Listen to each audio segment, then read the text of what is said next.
Hello to everybody joining us. We're going to go ahead and get started, and this will be recorded as well. Sorry. Yeah. Never long. Exactly. Yeah.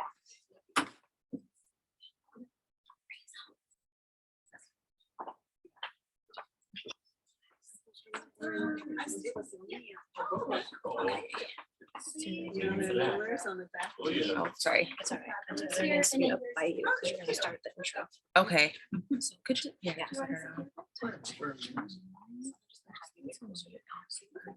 Hello, everybody. Hopefully, you guys see my face. See. Yeah, we want to make sure we can see everything. I did a middle. Yeah, everybody should be. And I started the recording. I just told them these are not muted. The only thing I couldn't see was the view, and that's why.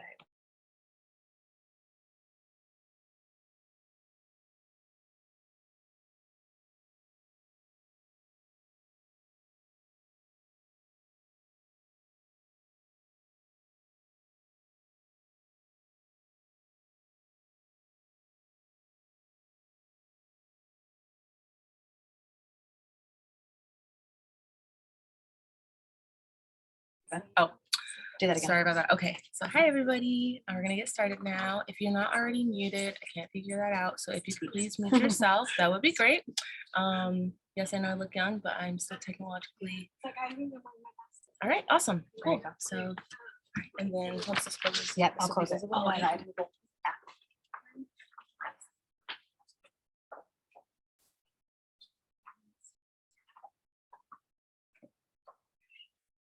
Everyone. Hey, this is crazy. Does anybody have an agenda for me? My brain. Yeah. I don't know what I'm doing. So we're here, and I'm happy about it. Okay. Perfect. So thank you, everyone.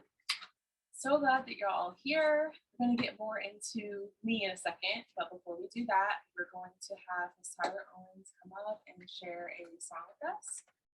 Yeah, so come up, Tyler.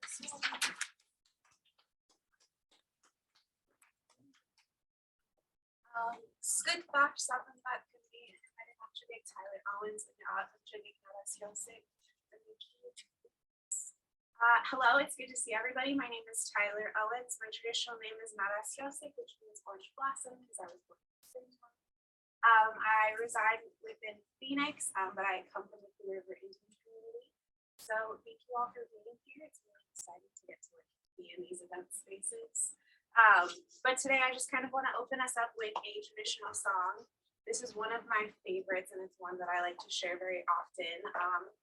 The song is called Sacha Kiosik, which is like what flower is that is roughly what it translates to. And the story of this is that there's a man who's running from the desert, and as he's running, he recognizes that there's this flower.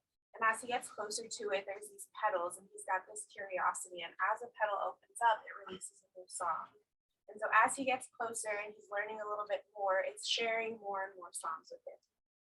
So I personally enjoy this because I just feel like it's something that, it's our innate life purpose to just continue to educate ourselves and continue to learn and go through things with curiosity. So with that, also please don't worry about me. I may or may not cry because I have not sang it since the beginning of the pandemic. So just bear with me.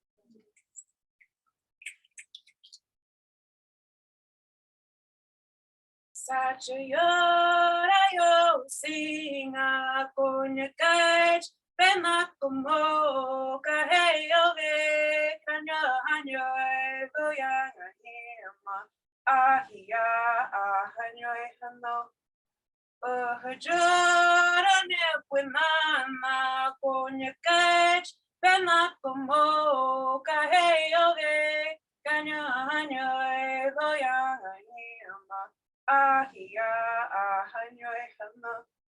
Sacha llora, yo singa con el cach, pena como caeo de caña año voy a llama ahia año no hajara me puena coña cae pena como caeo de caña año voy a llama ahia año no Sajayora yo singa coña cach pema como caeo de cañaño voy a llama ahia año hamo hajara ne pema coña cach pema como caeo de cañaño voy a llama ahia año hamo.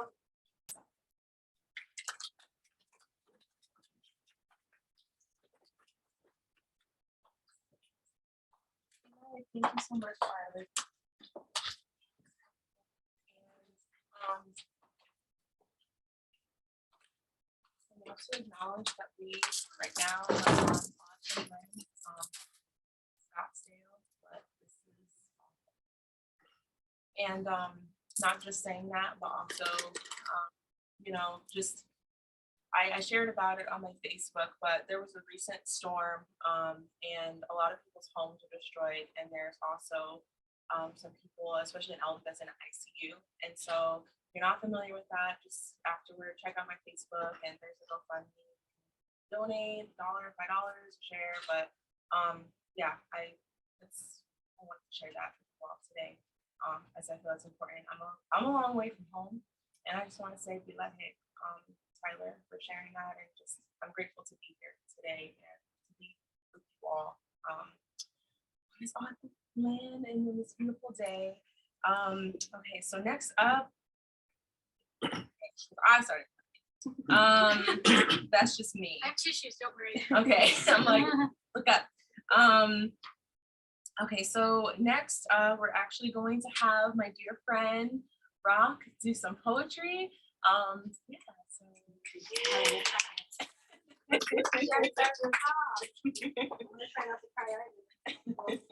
So thank you, Dom. Thank you all for supporting my little sister too in this great accomplishment. I'm gonna get emotional because I'm very proud of her and what she's doing. So thank you. Thank you for just being you and always shining. And so this poem is definitely related to Dom's book, Seeds, because we're both bicultural women. I hope that you all can hear the story and it'll relate. So it's called Torn. So I am torn between the very people who should accept me, the ones who should look at me and see a piece of themselves. But yet, I'm invisible. Even worse, I'm non-existent. My nappy hair and my brown skin only gets me so far. To them, I'm not up to par. My Spanish lacks the perfection that it needs, and my skin lacks the color of my African-American mother. I have learned to accept that acceptance is overrated. I cannot and will not try to please you by splitting myself into two. I have the best of both worlds, even if you can't see me as a whole. My black and my brown are embodied in my soul. There is no separation or the choice of just picking one. I cannot be divided nor subtracted by one. My skin speaks the languages of my cultures intertwined. As my ancestors shine through me, I'll speak these words one last time. You look at me as one, or don't look at me at all. I am of both worlds, which in me will never dissolve. Thank you. I get the pleasure of again, Daye Hunter. You all are here to hear about her amazing book. I was able to read it. It's beautiful, Seed Stories of Afro-Indigenous Resilience, and she is exactly that. So we're gonna go ahead and have her start this beautiful reading. I'm gonna take the agenda for you, and she's gonna take care of us and show us all the love. Like, thank you, Rock. Thank you, thank you, thank you. I know I keep saying thank you. That's like all I have right now in my heart is thanks and beauty and tears and some laughter. Oh my goodness. You know, I'm just so grateful because first and foremost, without my creator and without my helpers, my ancestors, I would not be here today. I know that's something we hear a lot, we say a lot, but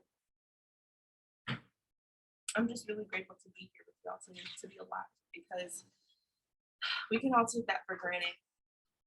And I just wanted to also say thank you to all my family and friends who are watching on Zoom or who aren't able to be wherever you might be watching this later. Just thank you for always supporting me. Thank you to everyone for all your support, whether it's just buying a shirt or sharing my post or just sharing a smile, or just being kind. You know, I feel like that is just why we're here. We're here to help each other. We're here to heal. I'm probably forgetting my other thank yous. I want to say thank you to Rock. She's an amazing event coordinator. Thank you, Rock. Thank you so much, Tyler, again, for your song and sharing that. Those beautiful, beautiful words. And I want to say thank you to Anna from the Arizona Commission on the Arts. And I'm part of the Artist Investment Program there with Bruce right here. So yeah, this would not be possible without them and all their support. So thank you. And also thank you to my editor, who's so patient with me as I'm like, here's some more poems. I had a dream last night. Like if I don't put this in there, the ancestors don't want my ass. So please include this. Please help me. Like I thought I had together, but this whole process, what it showed me is that I don't have to have it together. I don't have to be perfect. I can just show up. And I was reading through it last night and I was like, oh man, I was starting to see typos, and I just really did feel like, you know, to me, it's a person. Like we all have our flaws and we have our ups and downs and stuff. So I'm like, all right. To me, it is like I felt like I had a book baby for real. I'm like, oh, I'm so glad. I was like the last few weeks, I was like, get this out of me. It's good. Like I love you, but please just. So I'm grateful to be here. Yeah, so seeds. Okay, I wrote some notes, y'all, because I knew I was gonna get emotional and distracted, which is totally fine. But I wanted to share more about my artistry with y'all, and yeah, that would be good. There's also the Yeah, that would be good. This is why I can prepare because my brain goes. All right, so most of y'all know me, but for the record, my name is Dominique Daye Hunter, and I'm the author of Seeds, Stories of Afro-Indigenous Resilience. I'm African-American, Native American. My tribes are Saponi and Nansemond. Saponi comes from North Carolina and Virginia. That's where my Nansemond roots come from. I'm also Irish and Polish on my papa's side, and I'm a storyteller. And I also have a professional background, my Bachelor of Science in Nonprofit Leadership Management. So somehow between the art and the nonprofit stuff, I run a business and I write stories. And yeah, I'll leave you to figure that one out.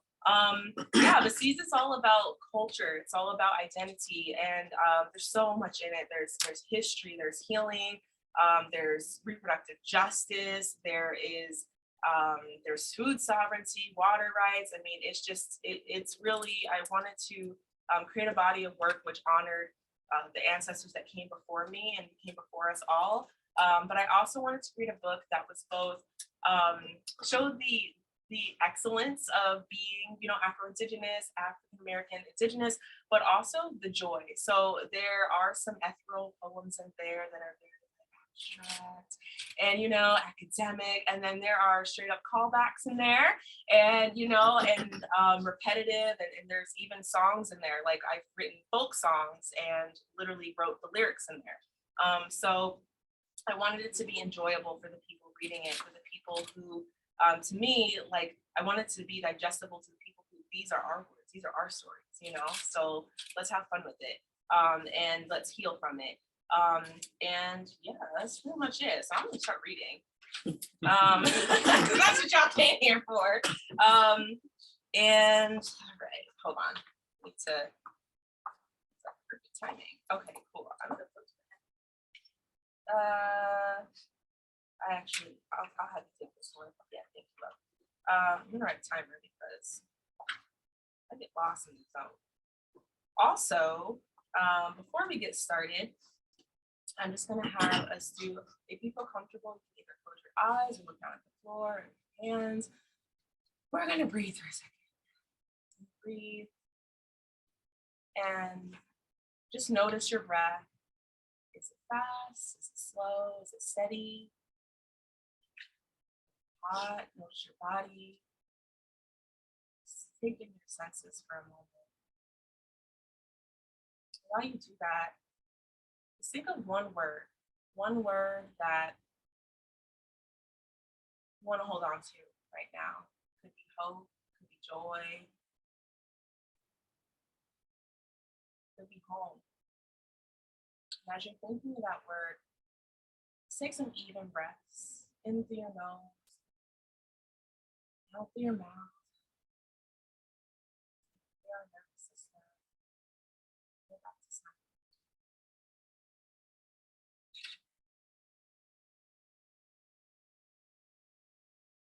Allow yourself to just be present. Notice your feet on the floor, your hands on your lap. Your true smell.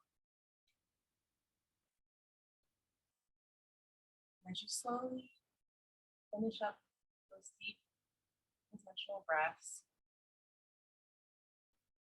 slowly come back into the space.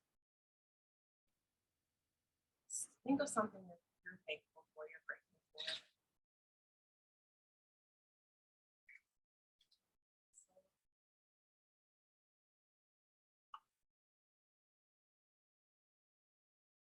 It's good. Whatever you're thankful for, you yourself, you are good. You are good enough. One last deep breath in.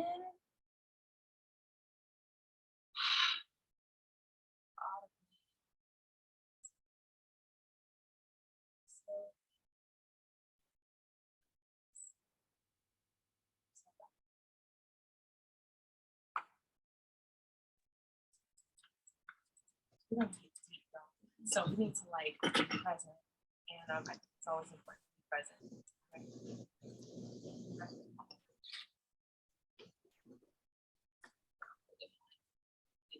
Yeah. All right, so this first story I'm gonna share with y'all is the only short story in the book. I know, I say a book of short stories and poems. It's one short story, but that's okay. It's called Hazel, Buck, and Rabbit, and it's in honor of my grandpa, my granddad, and all my grandpas and grandmas, Afro Chicana. So this is a fictional story based on their lives and things that were happening in the 50s and the 60s in North Carolina, Raleigh area. And let me know, is my audio okay? Am I loud enough? Okay, I'm not trying to shout at y'all, but I want to make sure you can hear me. It's called Hazel, Buck, and Rabbit. Short, crunchy footfalls resounded amongst long forgotten leaves on the previous autumn's memory. Their stories became muffled by the fresh overgrowth of the 1950 summer. 3 footfalls to be exact.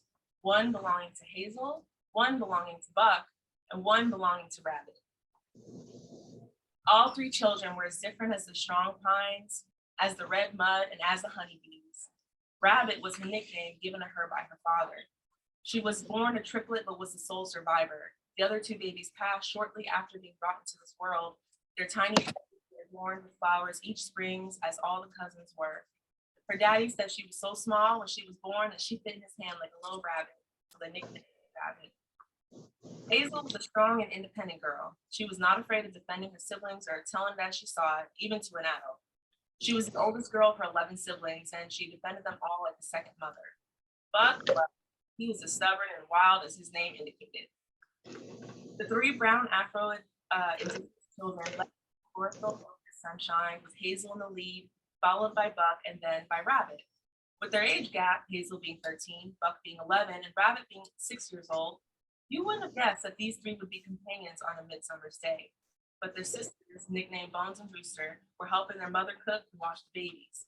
James and June, short for Junior, were grown and outliving their own lives, while their teen brothers, Popcorn and Pancake, were helping their father in the fields. Hazel, headstrong Buck, and inquisitive Rabbit headed off into the forest to get water from the well. Apart from the shore, there was another reason Hazel offered to pull water. She had a lot on her mind, see, and wanted the time alone to sort it all out. Yet she was severely disappointed when her father commanded her to take her little brother with her to help. Buck always got on her nerves, especially because he was always fighting with her favorite big brother, Pancake. Rabbit was simply along for the ride, or so everyone thought. She was tired of being lumped in with the babies. Rabbit often had to help her mother with baby Gwen or get her toddler brother Odie out of a mess. That day, Rabbit decided to cut a little slice of her own adventure pie. When she overheard all the talk about going to the well, she popped up from behind the shed to say, "I'm down." Hazel had a theory about their family, and Buck, of course, had a counter theory. What the family needs to do is harvest all the tobacco we can. That way, we'll sell enough at market to make it through the winter, Hazel said aloud to herself. She didn't invite Buck into her thoughts, but he interjected anyway. What the family need most is to store up wood for the winter, Buck yelled, cutting at the brush with his sling blade. Also, fewer chores for us kids. Well, of course it would say that, scoffed Hazel as she peered through the foliage to look for the well. It would always be in the same place, but the Carolina ivy caused the landscape to take on a new life each year. All y'all kids wants to get out of chores and gripe about caring for the babies, while us grown folk got to worry about our food crop and getting jobs at the tobacco harvest isn't big enough. Buck retorted, "You ain't grown. You barely older than me." Hazel rolled her eyes, ignoring him. Pancake said last time he tried to go into town to get a job, they said they ain't hiring colored folks, so we got to work extra hard. "We ain't gonna go hungry," Buck replied shortly. "Daddy sure is nothing gonna let us go hungry," Rabbit said, in agreement. "Besides," Buck continued lackadaisically, "if we don't grow enough tobacco this year, we'll survive off the land." Hazel turned red and got a stern look on her face. What did her little brother know about anything? He was always horsing around. It was her job to keep them all together, to keep them safe. Rabbit hid behind her brother while Hazel stormed past them down the path to the well. After they fetched the water, Buck took a break to lean on a tree. Hazel was still pacing back and forth, her brow furrowed in deep thought.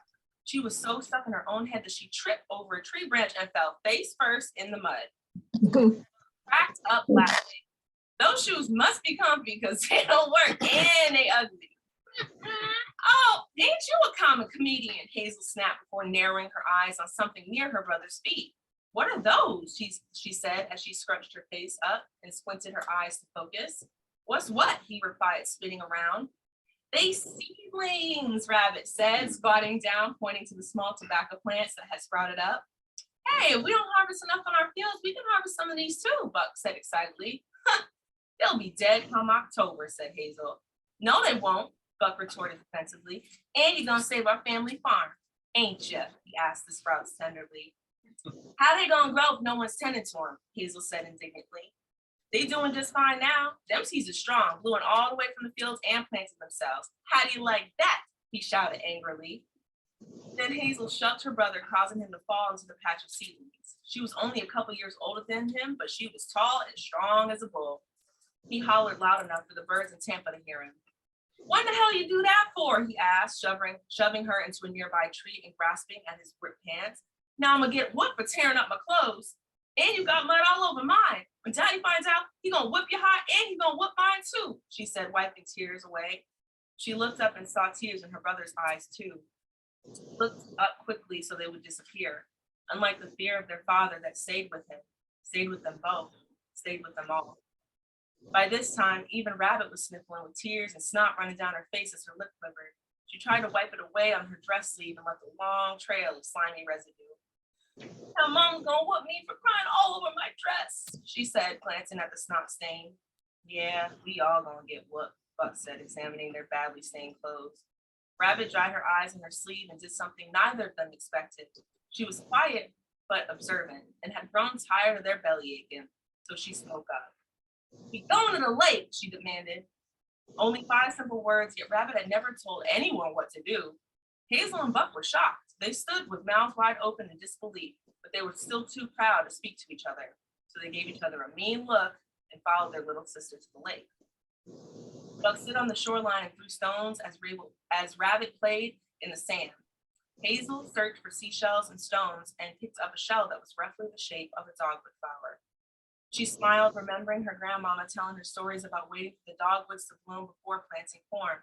She remembered the cold spring mornings spent with her planting the seeds, followed by warmer afternoons, learning to make quilts, and late summer harvest, sucking on ears of sweet white corn, followed by autumn days, grinding up yellow and red corn to store for cornbread and grits in the winter months. She closed her eyes and hugged the memories close to her like a dear friend, only to open her eyes and see her annoying little brother. She never understood why they grew tobacco. Granddaddy didn't speak much, but he would talk from time to time about it being a sacred plant passed down from their Indian ancestors. Daddy spoke even less and just said, because it said so. He would go to the Johnsons and trade some of the family corn for their corn whiskey. When he left the house, she always feared he'd come back drunk, mean as a snake. She knew the corn made him drunk, but the smell of the tobacco in his old wooden pipes what haunted her.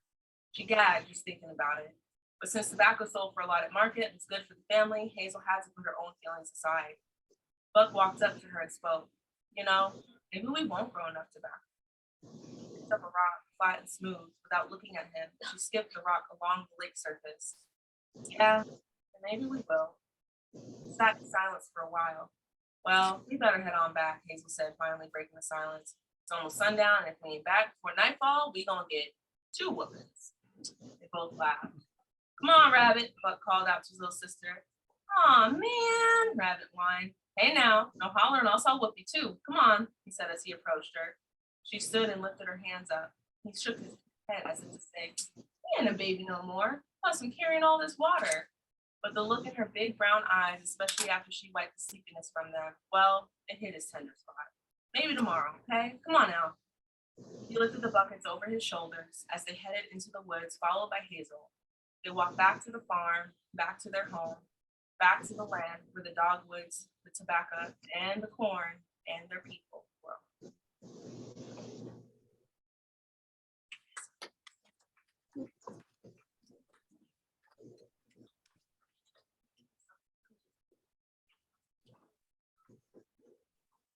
Do I have till 5:20? Yes, you do. Okay, cool. Okay, Yeah, good. you have my. All right, awesome. We got time. All right.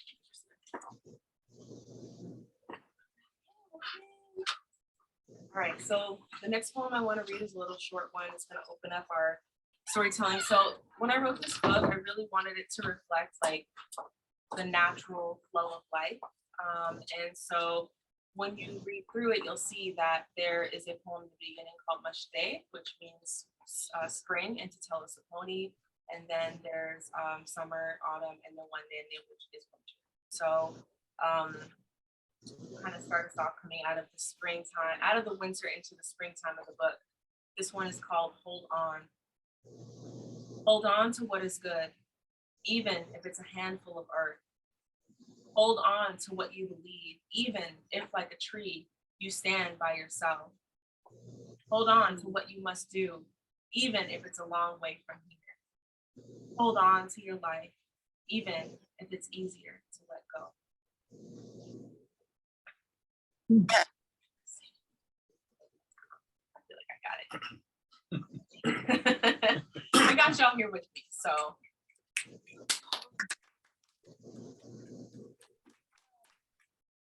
I also haven't read in a long time, so it's a lot of firsts. This one is called Lost Voices, and there's part 1 and part 2. Part 1. When I explain my life and hardships as a Black Native woman, most don't understand unless they've walked in my shoes or they've put down their pride and listened. Listen to my stories, our stories, the stories of my own life and those my ancestors carried. Generation after generation, their backs broken under the weight they carried, the connection between intergenerational trauma and destiny. Part 2. I walk the narrow path. I walk the red road. I walk in the footsteps of a Black woman, of a Native woman, one and the same. The everyday struggle, problems left for the next generation, pitfalls of sinking foundations set before birth. This can't be the extent of our inheritance. Bloody, bare footprints. We are more than this, more than cheap Halloween costumes and stereotypical stereotypical images. We deserve more than an excuse mockingly offered by a sick, broken person. She put herself in that situation. They asked for it. We are lovable. We are beautiful, valuable, and powerful. Yet to heal, there needs to be real recognition that we are suffering and that we are hurting. When we fall with injustice and inequality, they laugh at us. When we told them of our mental illness and subjugated status, they summed it up as just another drunk Indian, just another crazy Black woman raising criminal children. We have some support from our communities, but many of our people are going through their own trials and tragedies. Many times we look for help within our families that are still dysfunctional. So we look above for their wisdom and their guidance to heal our intergenerational traumas. We share our pain, but all some colonizers hear our complaints. We go missing and no one goes searching. Our own people are so numb from all the loss that we have suffered for hundreds of years. Some can only sigh when we die. They can't even cry. They can't even cry. We can't excuse this any longer. We must be stronger. We must live up to the paths of our ancestors for our children, our sons, and our daughters. We must stand up. Our voices will be heard. We will not stop. We will not stay silent. We will only get louder. We will be a voice for the voiceless through all their help and their power. All my relations, saving our people, the heart of our nations, one voice at a time.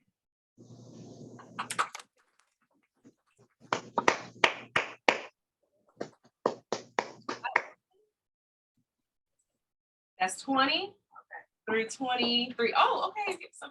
Are some of y'all following along? Okay. I'm like, okay, I see y'all. Hey. Okay. Y'all are studious. I expect that. I'm like, wait. Awesome. Okay, cool. So there's a lot of poems I want to read y'all for real, but you have the book, so you're gonna read it. I really want to read about my language. I want to include my language. Okay, we're gonna read story. This is me, my perspective of flying home to North Carolina, flying back home, and just usually it's always sunset and the land is just there. It's greeting me. So that's where I'm at. That's where we're at right now. So if you can envision it. It's called soaring. I soar towards the earth on the wings of twilight. Iho, daughter, she says, come back to us. I fly on metal wings, seeing green and ancient trees. Iho, daughter, she says. They say, come back to us. I sit next to strangers, but I hear ancestors. Iho, daughter, they say, come back to us. I greet the rain droplets in the clouds, mixed with my own tears now. Iho, daughter, they say, come back to us. The moon rises on the east, always watching over me, beaming. Here comes our daughter, she says. I brought her back to us.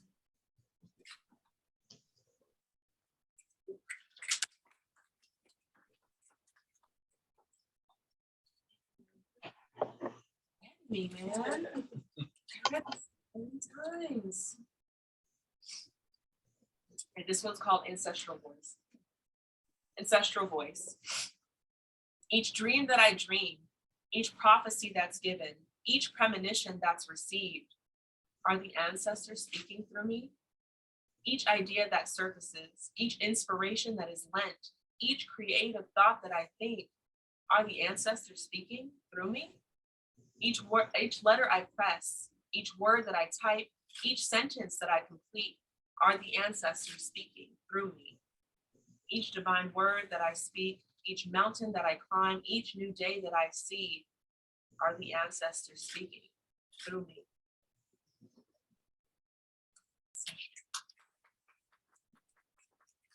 We're gonna travel a little bit, y'all. We're gonna go down south. We're going down south now. We were south, we're going more south. So this is in honor of all the Maroon tribes in Florida, Central America, South America. This one's called Maroon. In the jungle lies a legend of a deep-hued people, who were forced to a new land but found refuge amongst equals.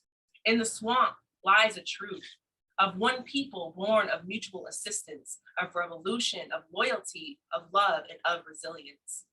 In the towns, they call them Maroon, but they call themselves by their own native names. Native to Africa, native to America, one people, two heritages, one and the same. In the trees, they fought the original guerrilla warfare, led by Ganga Zumbi of Quilombo dos Palamares, led by Cujo of Nani Town, Jamaica, led by Wildcat in Osceola in Florida. They are called Pelenquero, Ilombola, Seminole, Galunga. In the jungle lies a legend, yes, legendary refugees who grew from seeds brought in cornrows of hair across the sea. And from these seeds, their stories stay tucked beneath the tree canopies.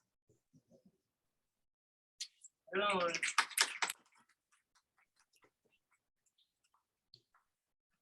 want to read some more history.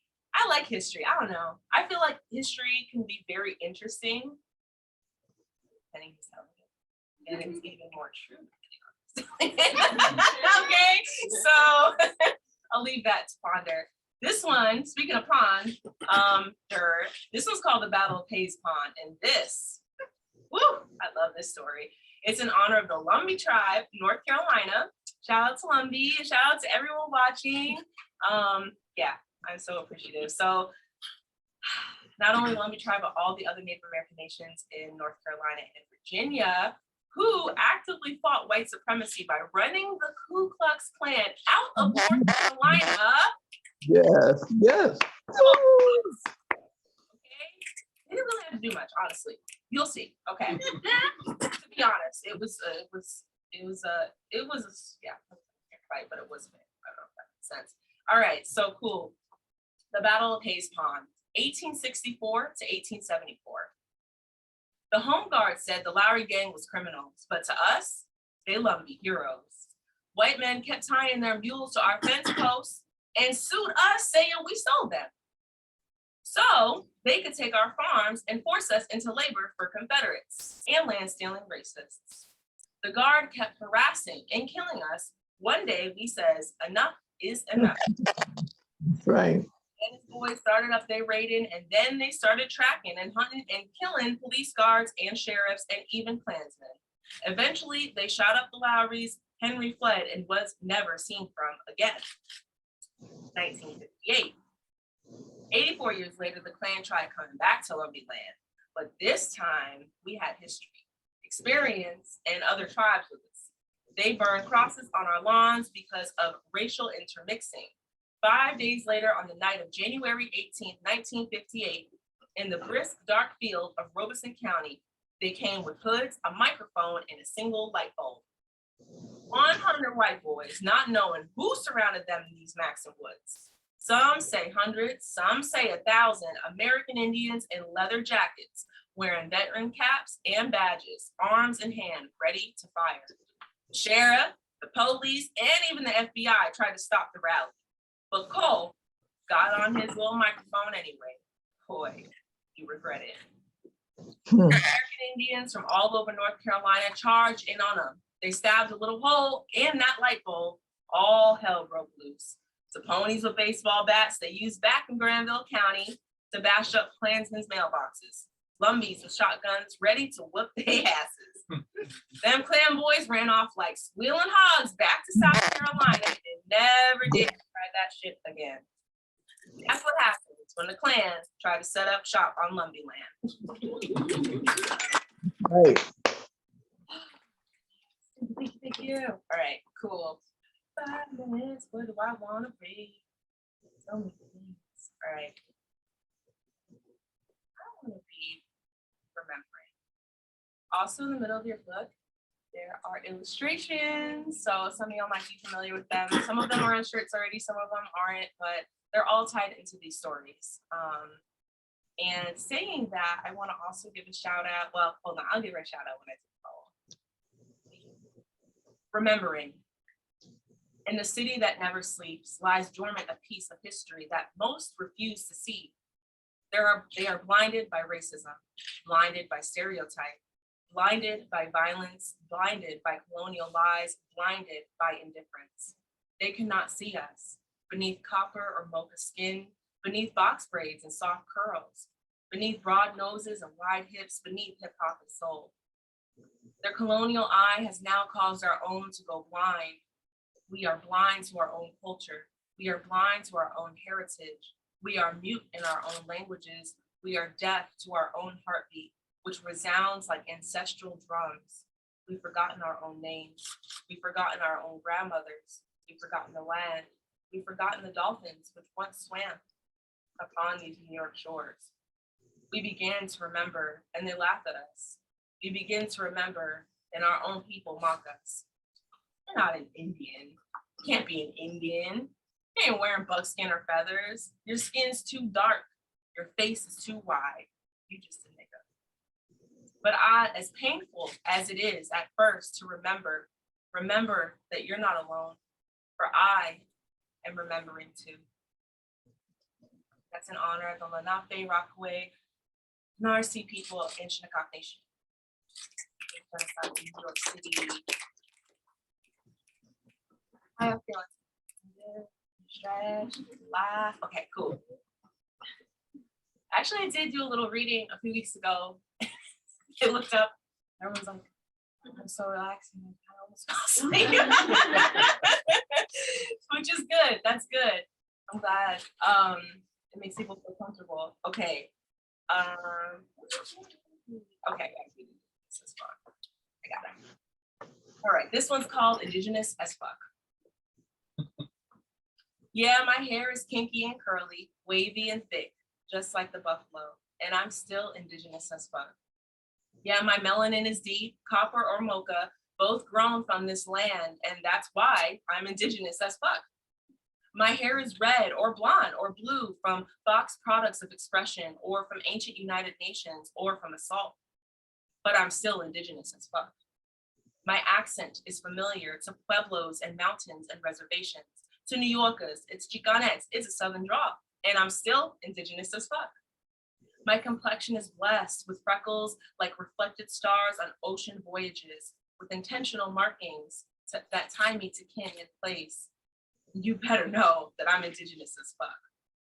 My prayers are raised high to the ancestors and divine ones, to Jesus or to Allah, and I am still indigenous as fuck.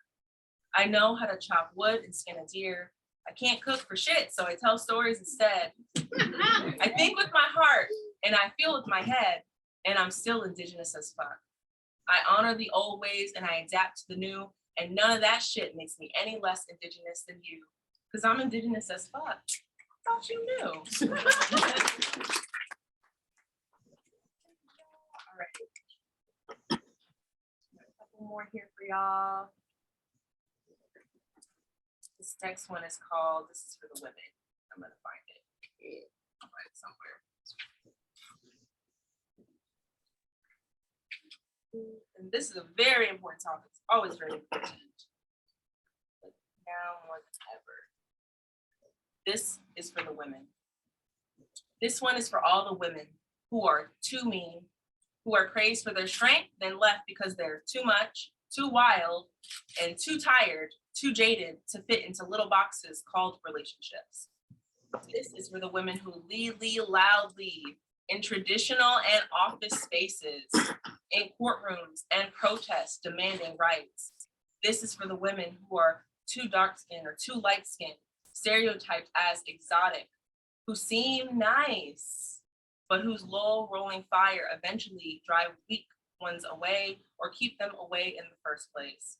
This is for the women who keep up thick walls to stay safe when all they want is to be vulnerable and loved.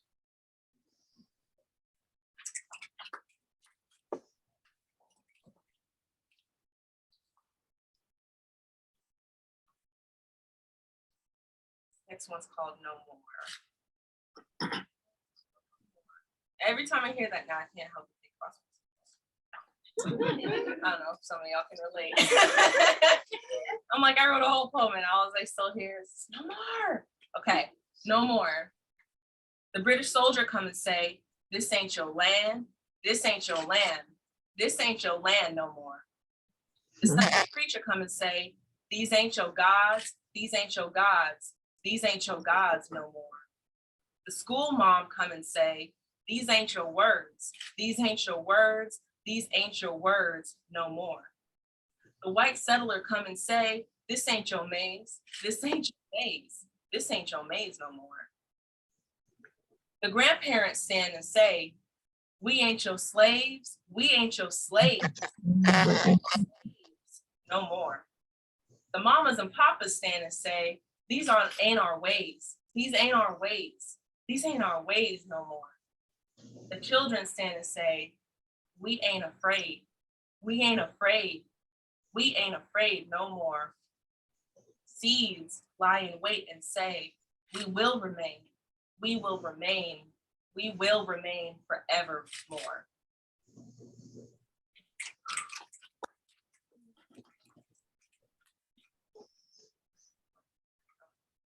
I had to do a little ancestral download check. Like, okay, cool. We're gonna read Healing Rain. I'm so grateful for the rains that have been coming and in here, and oh man, just rain. And in our culture, actually, okay, so let me pull in a little storytelling. Picture time. Picture book time, right? Take it back to grade school. So this photo here is called a Fretumani, and it's a woman. She's pregnant, idea, baby, whatever, right? She's impregnated with life. And she's standing here in the river. She's surrounded by corn, beans, squash.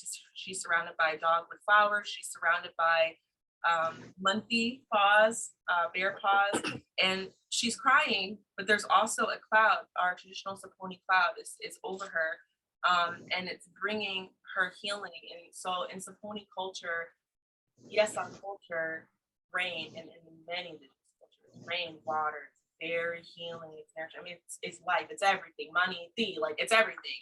So our cloud is our thoughts, that's our cloud. And the rain is our tears. And so if you ever feel yourself, some of y'all here might be natural criers, some of y'all might not be, but if you ever feel yourself crying, never think what's wrong with me. Just think like, thank you, because this is healing, whether it's tears of joy or sadness or whatever, it's healing. So this one's called Healing Rain. This one, sorry, I just, I'm gonna get it together. Healing rain, the pull of wind, the pull of change. Let healing rain, let healing rain, let healing rain ease your pain. The size of hills, the size of grain. Let healing rain, let healing rain, let healing rain ease your pain. From deep within and heart, Yampi and brain conspewa. Let healing rain, let healing rain, let healing rain ease your pain. While the darkness fades, let healing rain ease your pain. Our grief will pass, our joy regained. Let healing rain ease your pain.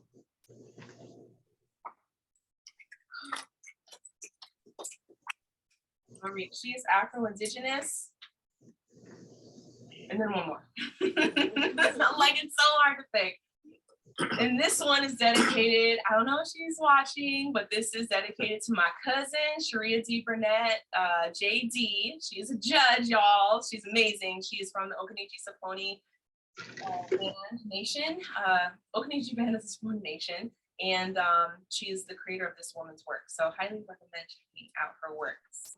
Called She is Afro-Indigenous. Also, she's a Leo. And shout out to Leo season. I just have to say that. Y'all know I love astrology. You know me, you know I love it. So yes, you got a Leo placement. Happy Leo season. Thank you. She is Afro-Indigenous. She stands tall amongst cedar trees, amongst her ancestors who stand on the Ivory Coast, and amongst her ancestors who stand on Carolina river shores.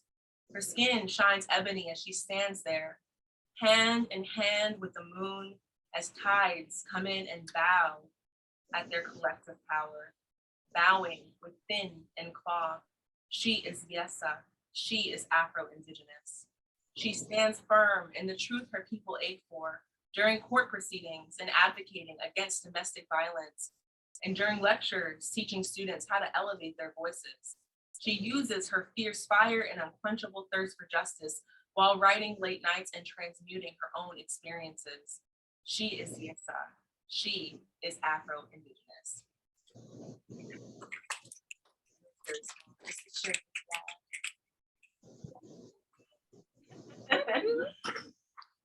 We're gonna read about home. We're gonna go back home. Going back into winter. I mean, it's still hot, it's still summer. And like, as you have this book too, like, it would be so dope to have like little bookmarks. I highly recommend that. I mean, I'm showing y'all a preview, but reading a winter poem in the summer, it just don't hit. You know, so read it in the summer, read it in the winter, and see how it hits differently. North Carolina. North Carolina, you are home to many things. Millions of trees, histories worth thousands of centuries. Red mud and red earth that when exposed, shine like tree bark. You are home to the resilient songs we sing and also to genocide and enslavement. You are home to Yésah, Saponi, Okanichi, Maharan, Wakamasuan, Lumbee, Koheri, and Cherokee. You are home to the descendants from Guinea, Mali, Niger, Nigeria, Ghana, Togo, Benin, and Congo, Cameroon, Senegal, Liberia, and Gambia. And so yeah, it's not easy to move your mouth around those words. Okay. You are home to Black Croatian congressmen, Hiram rebels, home to the man once enslaved who became a lawyer, the congressman from Lumberton, George Henry White. Home to warriors who ran out the Klan, home to Eulalie and the first Black Indians powwow. North Carolina, you are home to many things. Most importantly, you are home to family. You are home to ancestors. You are home to me. Aki, home. Home. Where there's gardens in the backyard.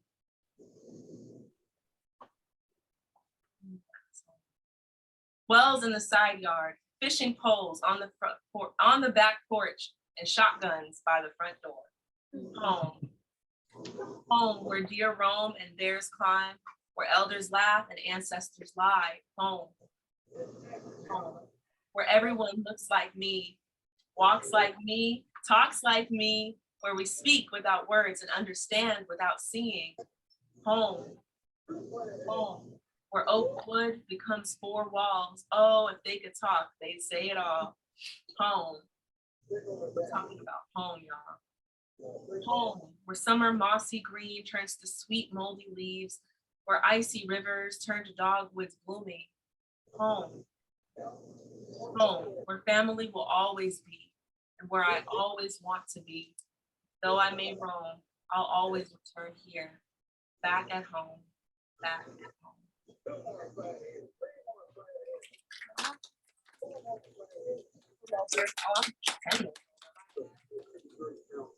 Listening, I took that out. Thanks for sharing. And Anna is the artist program coordinator. She's the arts, and she's going to facilitate a question and Q&A for us. So if you have questions, Anna, take care of us. I'm just going to come over here to meet somebody else. To everyone, and then in addition, hi, I'm Anna. Facilitating Q&A. I don't know if anybody has any questions right off the bat. Otherwise, I'd love to hear you talk a little bit about your process getting here, because I've gotten some insight through the artist program that you're a member of, but I'm curious about if you could share a little bit about how you came to having from this, basically. Well, okay, so I don't know. Some of y'all been around for a minute. Some of y'all are slightly new, like 3 years new or whatever. So back in 2015, I released a booklet called Seeds, and it was 30 pages, and it was an amalgamation of my poetry, my favorite poems up until that point. Did I say 2015? The poems were from 2015 to 2018. So I released that in fall 2018. I went to FedEx and I was just like, I don't know how to write a book, but I want to write a book and I'm just getting it out there. Like, can you print this for me? So shout out to everyone who bought that booklet. Wow, that was really truly the seed that was planted for this book. And I want to say definitely during the pandemic, maybe about a year and a half ago, I just thought, nah, there's more to this. Little side note, I have another book that is in the works. So I finished writing like the rough draft for that. And I was like, no, Seeds is bigger than what it was. It needed to grow up. It needed to be matured and refined. So I really started thinking about, I went home and I started thinking about like, what are seeds? Like, what do I want to say? What do I want to tell? And so I was inspired by my family stories and by my own experiences. And I was like, I want to make something for us, you know, like something for us to have and something for others to be able to share in.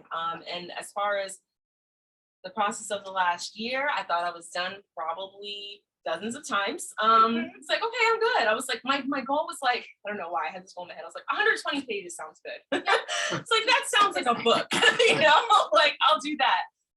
And so, yeah, but it just, the stories kept coming. And honestly, I kept putting it off because, you know, I'm like, I gotta pay bills, I gotta hustle, I'm dealing with all these things, and just kept coming back to that. It's like,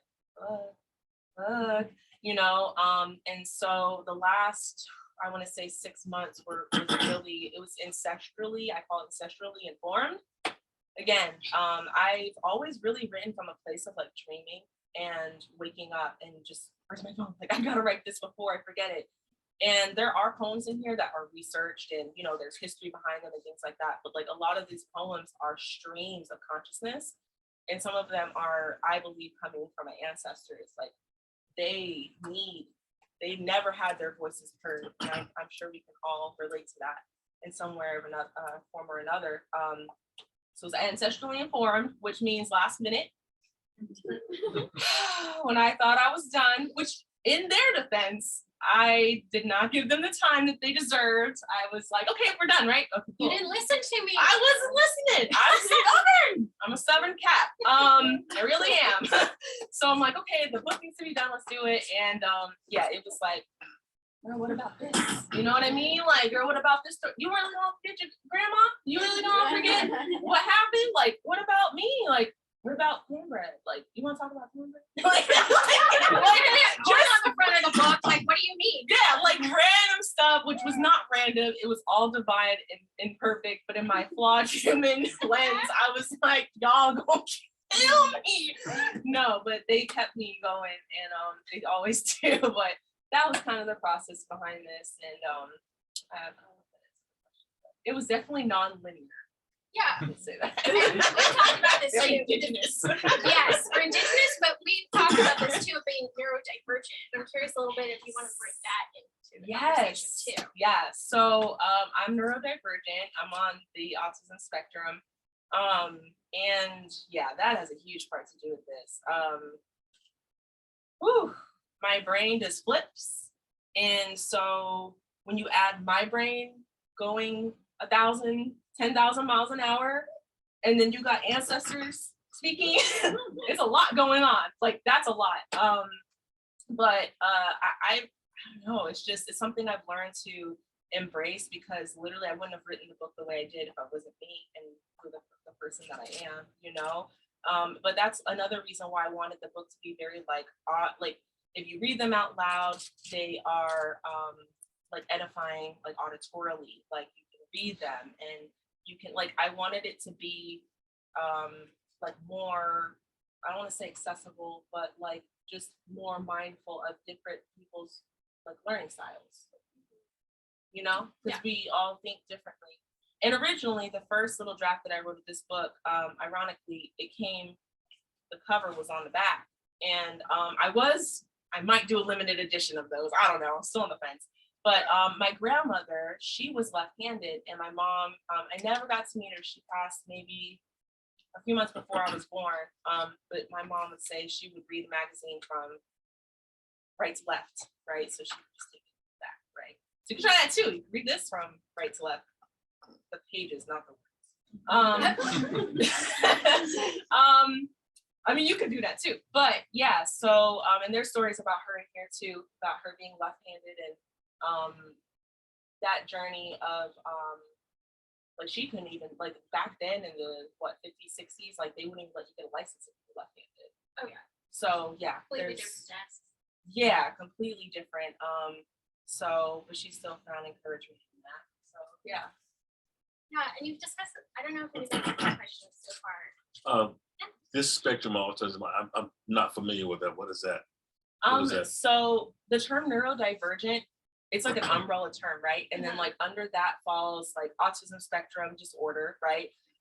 What also, they used to call it Asperger's syndrome. That's high functioning autism, right? So like that could be like what I would be identified as, but the school of thought is changing because like, yeah, like what is high functioning, Yeah, what is low I'm functioning, familiar like with that. yeah, everything. But then also as far as neurodivergence, like people who have ADHD, OCD, like there's a lot like dyslexia that's neurodivergent. So it's a way that neurologically speaking, like the neurological system, like I'm not a doctor, so I might butcher this for any healthcare people who are more in the room, but basically to me anyway, my interpretation of it is like you see things differently, not necessarily different from the next person, but you can see things in a way that's unique to you, but other people who may be neurodivergent may or may not get that, right? So there might be things like Anna and I are I always have going, ADHD, that's why because what's Yeah. interesting too is like it's a physical thing with your brain as well. It's literally the way that your brain is wired, where you can go into MRIs and it'll be a completely different sphere of your brain from somebody who's neurotypical. Like it's just the way that you're engaging in the situation. And so like a lot of conversations now around neurodiversity and kind of having these things of like how you structure things is just completely different from what, you know. I asked that in terms of when you begin to put stuff down on paper.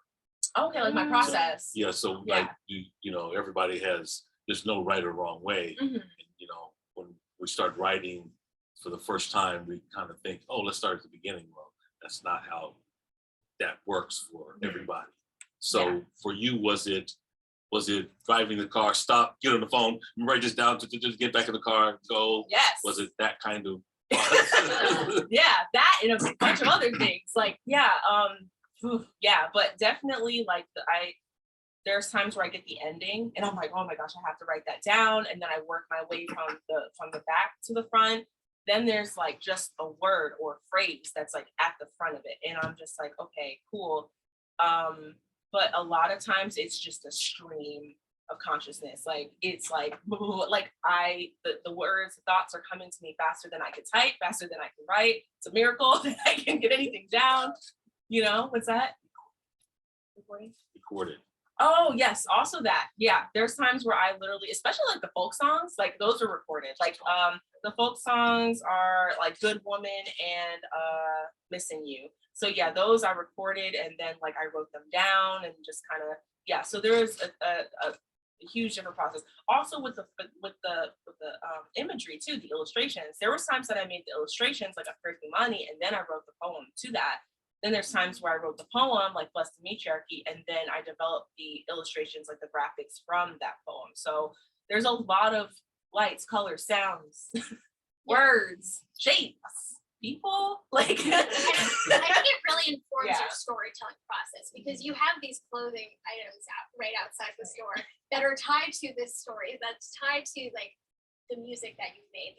Like, I mean, I think your neurodivergency is like totally part of your whole artistic practice. oh yeah. Yeah.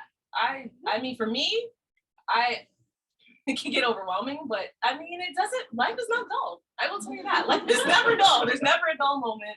Yeah, I definitely feel like it informs everything I do. And, you know, I'm just, yeah, I try to look at it through that lens, but there's another side of the coin too. It's self-care and awareness, right?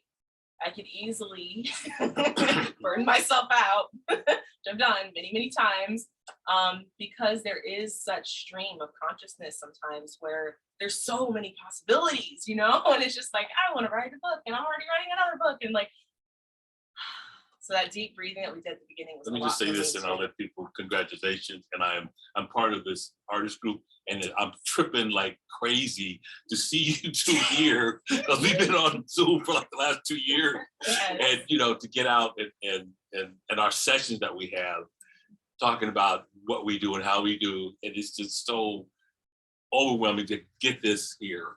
And I gotta tell you, I'm so proud that you've done this, and you need to keep doing this. And I'm hopefully, my project, I'm trying to figure out a way to bring you in on my project. I'm still working on it, but congratulations, congratulations. Thank you, Bruce. I appreciate you. I have a question, Yeah. being mindful of time, Yes. careful of time. What is your favorite poem? Okay, my favorite one right now. My favorite one right now, because it always changes, is Left Hand Prince.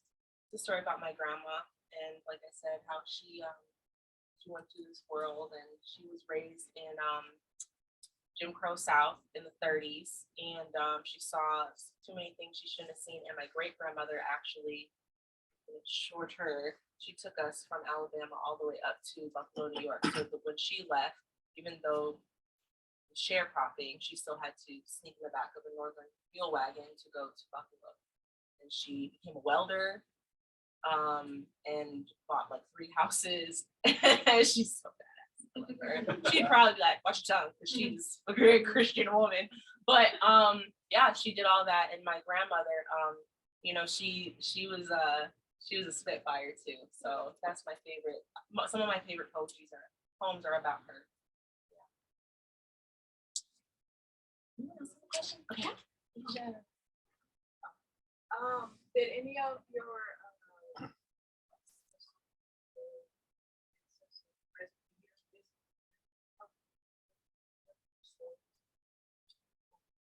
when I read, that's probably why I say my favorite ones are of my grandma, because I know that she's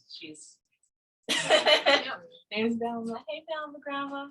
Yeah, she's always with me, especially when I read. She was a wordsmith. She would tell my mom, look up a word a day and use it 3 times and it's yours.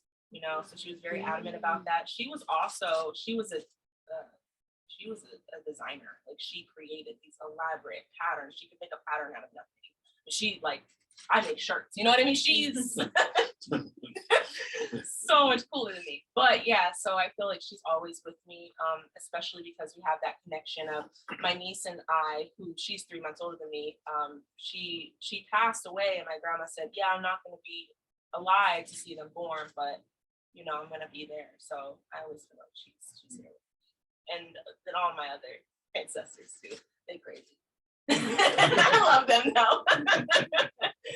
Yeah. Is there another question?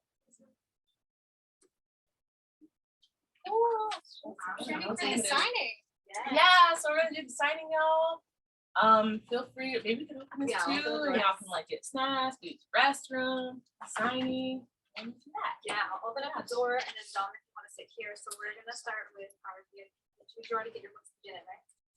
It's not signed. It's signed. It's not signed yet. Okay, so Yeah. we're gonna start with you all in the front. I'll open up the doors, and then just as a reminder, if anybody's joining us for dinner, it'll be at 6:30, so we can hang out here for a while. Please remember too, you can take your pictures on the back. Grab some more of the cake that Dom made and get some water. and the bathrooms are. Yes, and the bathrooms are to the left, so we'll do the signing. Did that work? Then I don't mind at all. Awesome. And then we'll go ahead and get y'all started. I'll sign That was audible. All right, so I'm gonna stop recording, but